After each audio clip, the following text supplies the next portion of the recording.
La vie n'était pas assez compliquée. Les personnes en situation de handicap appelaient à se mobiliser.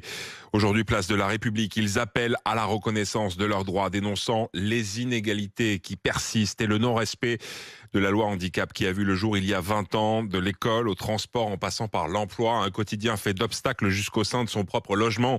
Cela fait des années que Nabella se bat pour obtenir un habitat adapté. Elle témoigne ce matin au micro de Solène Leroux.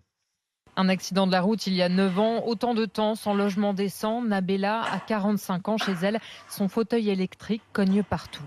Seule solution. Je laisse mon fauteuil à l'entrée tout le temps et je rampe au sol. Une atteinte à sa dignité car aucune pièce n'est adaptée. Il y a une petite douchette et je me lave là, on me lave les cheveux ici et sinon je ne peux pas me doucher. Tous les gestes de la vie quotidienne en rampant. J'ai mes auxiliaires qui me posent mes repas au sol pour que je puisse venir les récupérer au moment où j'ai faim. Impossible aussi de quitter son appartement sans aide. Alors Nabella, très isolée, ne sort presque plus au prix de sa santé mentale et physique. Je suis une sous-citoyenne. Moi, je me sens comme en prison. Et encore, j'ai pas de promenade. Donc oui, c'est plus joli qu'une prison. Mais ça ne compense en rien la perte de liberté.